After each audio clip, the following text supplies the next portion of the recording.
Bienvenue dans cette nouvelle édition du 12-15.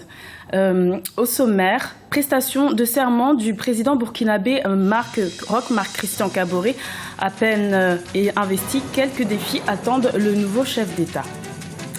Baisse de la monnaie nigériane, le taux de change du Naira connaît un niveau faible, ce qui impacte l'économie du pays. Suppression d'impôt général sur le revenu en Côte d'Ivoire, une mesure gouvernementale pour favoriser le développement économique du pays. Mais tout d'abord, au Burkina Faso, l'investiture du président Roch Marc Christian Kaboré ce mardi 29 décembre 2015 marque définitivement la fin de la transition. Après l'insurrection populaire qui avait causé la chute du président Blaise Compaoré en 2014, le pays a connu un an de transition politique. La prestation de serment du nouveau chef d'État, élu fin novembre avec 53% des suffrages, devrait désormais permettre un retour à la normalité. Je vous le disais précédemment, le président Roch Marc Christian Kaboré doit être investi ce mardi 29 décembre. Une cérémonie d'investiture qui marque officiellement le début de son mandat, mais elle présente aussi des défis pour le nouveau chef d'État. Entre autres, le chômage, le coût de la vie, ce sont des préoccupations qui sont au cœur de la population burkinabé.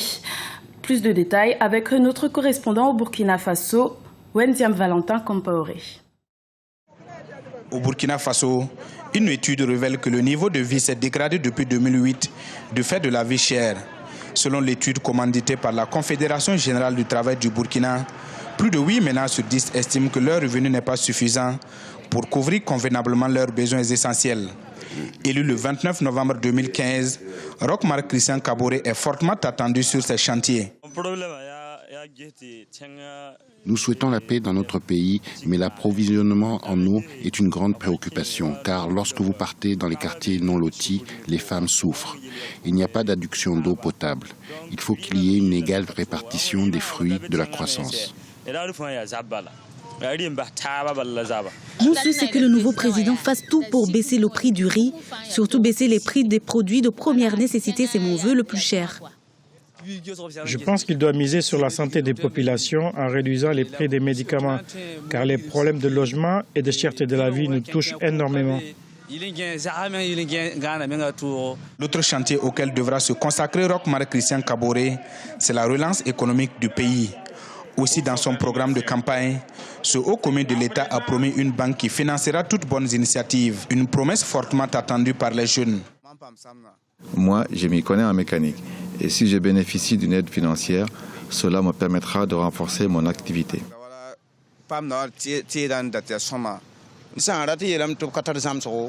La mise en place de centres d'insertion socio-professionnelle pourrait résorber le problème du chômage au Burkina Faso. Et après la formation, le souhait, c'est que chacun soit accompagné pour s'installer. Cela participe à l'éclosion de nouveaux entrepreneurs. Selon nombre d'observateurs, le nouveau président burkinabé devrait doter le pays d'une nouvelle constitution. Objectif, éviter que le président du Faso ne règne sur toutes les institutions de la République. Également dans l'actualité, le dialogue politique interburundais a repris ce lundi 28 décembre 2015. Les pourparlers se sont engagés en Ouganda. Le président ougandais Yoweri Museveni, désigné médiateur dans ce conflit, a présidé cette cérémonie officielle. Les différents protagonistes burundais, c'est-à-dire les membres du gouvernement, de l'opposition et de la société civile, ont pris part à ces discussions après 5 mois d'interruption. Le but étant d'arriver à un dialogue politique pour leur pays. Olivia Yérédobré. Reprise des pourparlers interburundais en Ouganda. Environ 70 personnalités composées de représentants du gouvernement, de la société civile et de l'opposition se sont retrouvées à Entebbe ce 28 décembre 2015. Une reprise du dialogue placée sous l'égide du président ougandais Yoweri Museveni, médiateur désigné par la communauté est-africaine. Cette nouvelle phase dans la médiation de la crise burundaise est synonyme d'espoir puisque le gouvernement burundais, qui avait refusé de participer à toute négociation avec le Sénarède, le Conseil national constitutionnel pour le respect de l'accord d'Arusha et de l'état de droit au Burundi a enfin accepté l'invitation du facilitateur.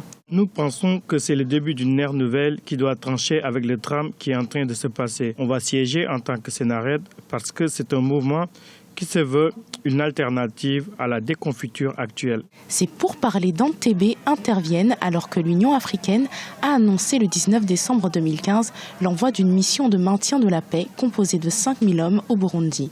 Une mesure que le gouvernement burundais rejette fermement. Nous sommes contents que le dialogue ait commencé.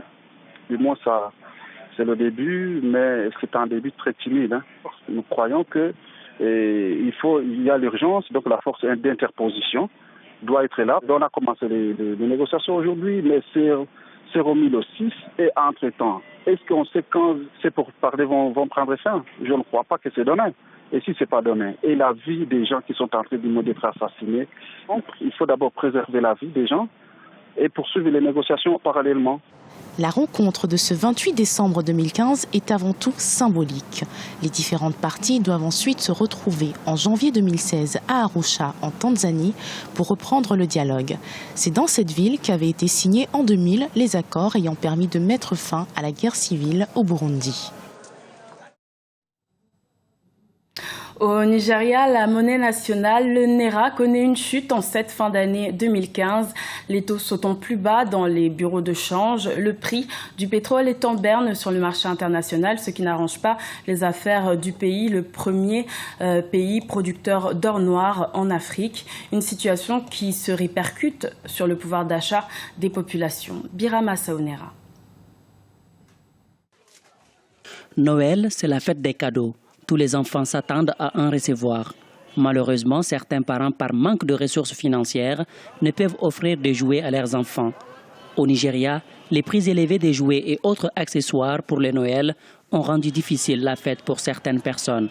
Dans les grandes villes comme Lagos et Abuja, les commerçants ne font pas de bonnes affaires comme les années précédentes. Oh mon Dieu, c'est la pire fête de Noël que je n'ai jamais passée. C'est la 5e année que je vends des paniers, mais cette année est la pire que nous ayons jamais connue. Au Nigeria, la monnaie nationale, le Naira, connaît une chute libre depuis novembre 2015. D'ailleurs, à cette date, la Banque centrale du Nigeria a été contrainte de dévaluer la monnaie nationale alors que les cours du pétrole continuent de baisser sur le marché international. Une situation qui n'est pas sans conséquence sur le pouvoir d'achat des populations. Il n'y a pas d'argent dans le pays, mais la vie continue. Pour ce Noël, je suis ici pour faire des emplettes pour mon personnel, juste pour m'assurer qu'ils recevront quelque chose pour Noël. Mais les gens ne font plus leurs courses comme avant. Les gens n'achètent plus de vêtements et autres. Je pense que tout le monde essaie de se débrouiller pour passer une bonne fête de Noël. Cette année, les lumières de Noël qui parsemaient habituellement les rues et les intersections achalandées de Lagos et Abuja ont seulement été installées par des entreprises privées, un signe des temps difficiles. Cependant, pour de nombreux observateurs, le Naira pourrait retrouver sa vraie valeur au premier trimestre de 2016. En Côte d'Ivoire, le gouvernement a décidé de supprimer l'impôt général sur le revenu, aussi appelé IGR. L'État a mis en place une politique de gouvernance fiscale dite favorable pour alléger la tâche des opérateurs économiques. Une mesure qui vise, selon le gouvernement ivoirien, à stimuler le développement économique. Théo Gracias Podo.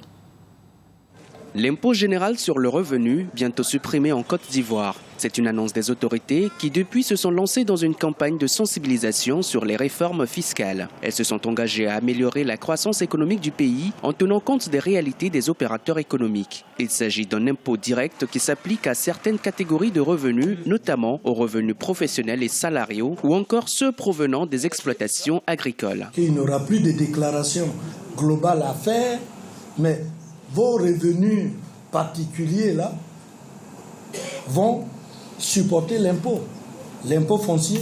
Une fois que vous avez payé votre impôt foncier, vous n'avez plus d'IGR à payer, des déclarations d'IGR à faire. Si vous avez payé votre impôt sur le revenu agricole, le bénéfice agricole, vous n'avez plus de déclaration à faire.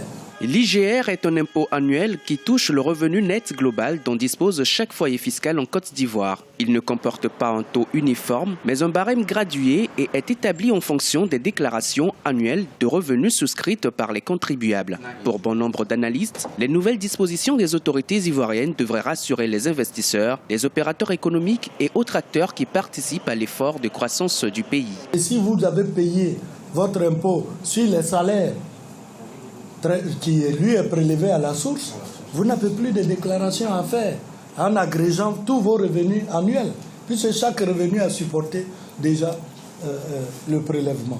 C'est dans ce sens qu'il faut comprendre la suppression de l'IGR. Récemment, le gouvernement ivoirien a mis en place une politique de gouvernance fiscale. Celle-ci passe par des réformes, des abattements et des exonérations au profit des principaux acteurs de l'économie. Première économie francophone en Afrique de l'Ouest, la Côte d'Ivoire enregistre depuis 2011 des taux de croissance encourageants. Le PIB par habitant a augmenté de plus de 20% et le pays prévoit un taux de croissance de 9,8% en 2016, symbole du dynamisme dans tous les secteurs d'activité, notamment le tertiaire.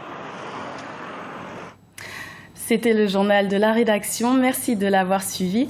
Restez avec nous sur Africa 24. Gradiela Tchakonde vous fera vivre dans une édition spéciale la cérémonie d'investiture du président Roch Marc Christian Kaboré en direct de Ouagadougou.